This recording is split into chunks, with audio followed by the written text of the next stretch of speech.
Waalaikumsalam warahmatullahi wabarakatuh. Baiklah, di sini saya akan mempresentasikan hasil tulisan saya yang berjudul Kontra Bisnis Syariah. Alhamdulillah. Kontra bisnis syariah adalah perjanjian atau persesuaian antara para pihak yang sengaja dibuat secara tertulis sesuai dengan prinsip-prinsip syariah. Hal ini dibuat berdasarkan agar suatu hari di kemudian hari tidak terjadinya konflik terhadap perealisasian kontrak. Yang pertama ada syarat sahnya kontrak bisnis syariah. Sebelum ke syariahnya ada syarat sah kontrak bisnis menurut pasal 1320 KUH Perdata. Yang pertama itu adanya kesepakatan, yang kedua suatu hal tertentu, yang ketiga kecakapan para pihak dalam membuat kontrak, yang ketiga adanya suatu hal tertentu, yang keempat adanya kausa yang halal. Kontrak bisnis syariah itu syaratnya yang pertama harus sesuai dengan prinsip-prinsip syariah. Setiap orang membuat kontrak bebas, tapi bebas itu ada batasnya, yaitu sesuai dengan Al-Quran dan hadis. Yang kedua, keduanya harus sama-sama ridho, harus sama-sama suka, tidak ada unsur paksaan di sana.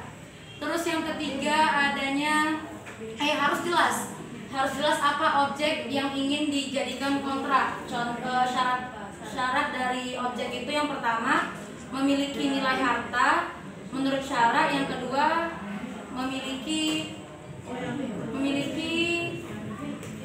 dimiliki seseorang.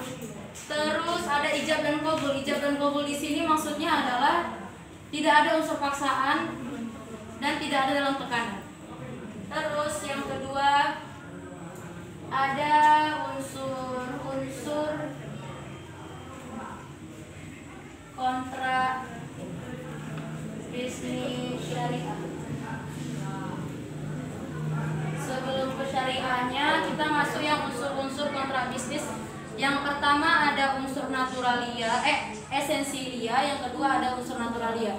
Unsur esensialia ini adalah unsur yang harus ada dalam kontrak. Jika tidak ada unsur ini maka tidak terjadi kontrak. Unsur esensialia ini seperti dia kesepakatan. Unsur esensialia dan unsur naturalia. Unsur naturalia ini maksudnya adalah unsur yang telah diatur dalam undang-undang. Jika para pihak tidak mengaturnya, maka undang-undanglah yang akan mengaturnya. Yang ketiga, hal-hal yang membatalkan kontrak. Hal-hal yang membatalkan kontrak, yang pertama para pihak mengakhiri kontraknya.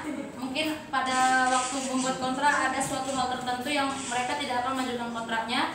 Yang kedua adanya prestasi, telah dilaksanakannya prestasi dalam kontrak. Prestasi di sini maksudnya adalah kewajiban dalam kontrak. Untuk menyelesaikan kontrak ini mereka maksud dan tujuannya telah dicapai. Terus yang keempat jenis kontrak menurut fikih muamalah dan hukum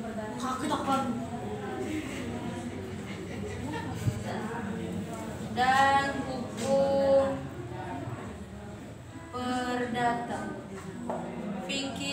Jenis kontrak menurut fikih muamalah ini dia akan bagi hasil yaitu musyarakah, kerjasama antara dua orang atau lebih yang saling memberikan dana, kemudian keuntungan dan kerugian ditanggung bersama. Kalau menurut hukum perdata itu ada kontrak bersyarat. Kontrak bersyarat ini adalah kontrak yang dilakukan pada saat yang akan datang dan belum tentu akan terjadi. Yang kedua ada kontrak jangka waktu tertentu.